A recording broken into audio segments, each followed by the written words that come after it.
If you're reading this, you're already in the top 1% who found next level content. But if you don't subscribe and smash that like button, you risk missing out on the best stuff.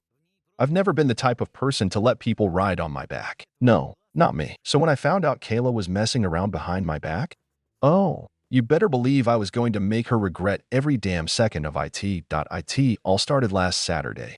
I was hanging out at Josh's house, just shaking, when his girlfriend Amber dropped the bomb on me. Yo, I saw Kayla at the Grove last night, but she wasn't alone. At first I thought, no, maybe it was just some innocent crap. But then Amber pulled out her phone and showed me a picture. Kayla, holding hands, with some dude I'd never seen before. My stomach dropped out, my head spinning.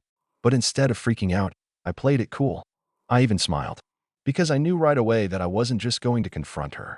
I wanted to make her feel every ounce of the betrayal she had just dumped on me. I started planning. The first thing I did? I acted normal. I didn't know about it. I texted her good morning anyway. I kissed her anyway when I saw her. In the meantime, I was gathering information. I found out his name was Tyler.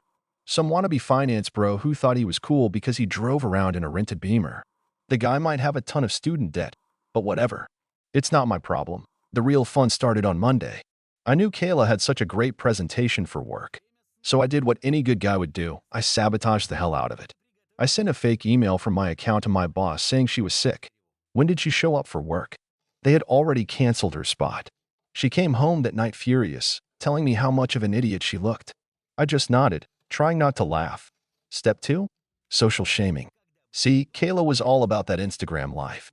Perfect angles, perfect lighting, a whole persona based on aesthetics. So I hit up my boy Tony, who is great with Photoshop. I asked him to whip up a little photo of Kayla, but with some serious editing to make it look like she was partying in Vegas last weekend instead of visiting her grandma. Then I sent that crap to her HR department from her Logger account. A few hours later, she called me, her voice shaking, and said her boss wanted to talk. Oh, but I wasn't done. Because it was time for the big finale. I hit Tyler. Found his Instagram, sent him a DM. Yo, just warning you bro, Kayla saw me the whole time she saw you. I think you should know.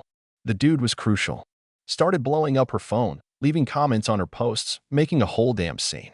And Kayla? She was losing it. Calling me, begging to talk. I did. I showed up at her place, let her cry, let her tell me how sorry she was, how she didn't want this to happen, how she was so embarrassed. Then just when she thought I could forgive her, I pulled out my phone and showed her a little video I'd recorded a few days ago. A video of me hanging out with her best friend Jessica. She went white, mouth open. I just smiled. See, baby, you're not the only one who can play this game. I left that night feeling like a goddamn king. And you know what the best part is? Jessica's been blowing up my phone ever since. I guess she liked what she saw, but it didn't stop there. See, I wasn't just done with Kayla. I wanted her whole world to burn down. So I took it a step further. Remember Tyler? Yeah, it turns out his dad owns the company Kayla works for. And guess what? I had the receipts, screenshots, timestamps, the whole deal. Sent them straight to the old man.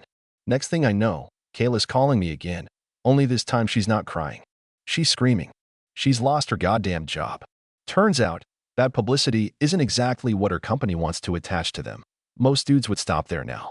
But I had one last little surprise in store. I knew Kayla had her dream vacation planned, a trip to Tulum with her influencer friends. She'd been hyping it up for months. So I did what any good ex-boyfriend would do. I called the airline, pretending to be her, and canceled her flights. Then, just for fun, I forwarded some of her old text messages to her so-called besties' messages in which she talked about them behind their backs.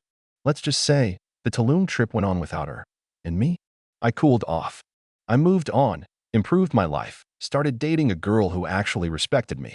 But every now and then, I still get those "I miss you" messages from Kayla.